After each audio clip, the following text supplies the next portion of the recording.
Hi, welcome to Jamie's Fitbit. I'm Jamie Castillo, and today our episode is called Veganism. Not just a diet, but a lifestyle. So in today's episode, we're going to go over the definition of what a vegan really is according to the American Vegan Society, what you can and cannot eat as well with that. Then we're going to go into why people want to become vegans, then the health benefits and the concerns. Alright, let's get started. So according to the American Vegan Society, a vegan is a person who does not eat any type of animal product. So that's meat, anything, or animal byproduct. They 100% consist their diet on a plant-based diet, so vegetables, fruits, legumes, beans, and whatnot like that. So what's considered an animal byproduct that you might not really know? Honey. Honey is really important because it's made by bees, and bees are considered animals. So if you're vegan, you don't get to have this lovely honey. Another thing that people may not know, Peeps, we just celebrated Easter, and Jell-O, they do contain a substance called gelatin, which comes from horses actually, and again, is an animal byproduct. So that's what you pretty much cannot eat. What they do encourage you to do is like soy and tofu and whatnot, but a raw vegan is somebody who doesn't do any type of processed food either. So they're really strict on making sure that they're cooking their own food. Sometimes they even grow their own food, but they're also very organic. They don't like to use any type of substance or hormone injected plants. So most people choose to become vegan not for health reasons at all, but because of ethical and moral values or religious values. So in religion, there's a lot of gods that are represented by animals. And if you eat those animals, it's kind of disrespectful towards the gods or your religion and whatnot. For ethical and moral reasons, there's a lot of animal activists that are against the way that animals are being treated in farms and these different slaughterhouses because they're put in like really tiny confined locations. They're not getting any sunlight, they don't get any exercise, and they don't really live a quality lifestyle. And they're getting fed fillers instead of food. So we're ingesting a lot of these synthetic forms almost because they're getting so much hormones put into them. So instead they turn to the plant-based foods, so that way it's proving that we should not eat animals. So that's the primary reason.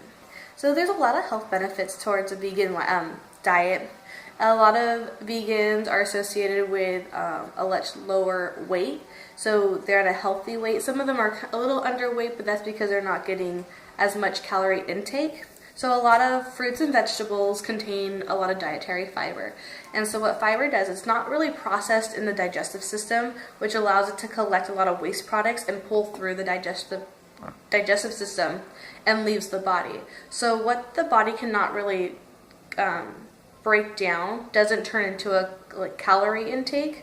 So where you would ingest like sodas or different meat products what the body can break down, that's all turning into energy such as ATP and whatnot, and if there's too much of it, it's being stored as fat on the body. So that's where a lot of obesity problems come from. So in the vegan diet you see a much lower chance of becoming obese, and then there's a lot lower chance of also developing type 2 diabetes because iron is highly associated with, or immense amount of iron is highly associated with insulin resistant individuals. So with these fruit products and vegetables, they don't contain a high excessive level of iron, or we're not ingesting as much. So it's leading to a less chance of developing these type 2 diabetes. And then also hypertension is also brought at a lower risk as well of vegans because you're not developing hypertension due to LDLs being put into your system, which is a low density lipoprotein. And with that, if we have too much of it, it's clogging your arteries and which then develops into hypertension. So there are several different type of health concerns that one should know before going into a vegan lifestyle. One of the main things is, if you're like me, I have a long history of anemia, which is pretty much, I have a low supply of iron in my blood. And what iron does, it takes the oxygen from the blood into the muscles. So if you have a deficiency in iron, you become very fatigued, and which is not very good because if you want to exercise and whatnot, you're always tired.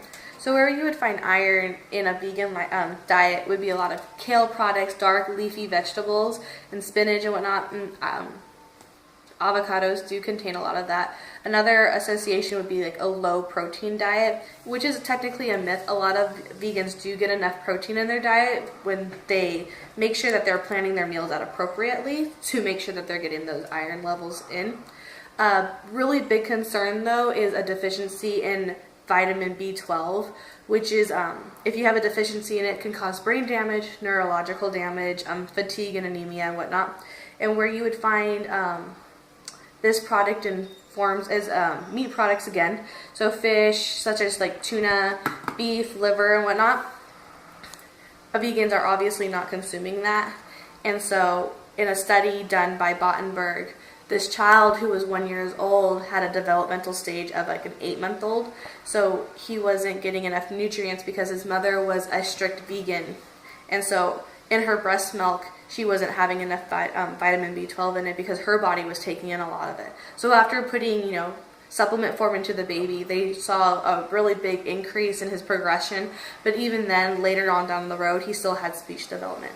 So if you're going into a vegan lifestyle, but you have chronic cases of anemia, you're a mother who's breastfeeding, or you're pregnant, or even if you're trying to incorporate this into your child's life who's under 18, it's really important that you go see a physician, go see a certified nutritionist to make sure you know exactly how to incorporate different types of foods, such as that would be high in iron, vitamin B12, and protein. So that's it for our episode. I hope you enjoyed it. Remember, always take the healthy bite out of life. Bye!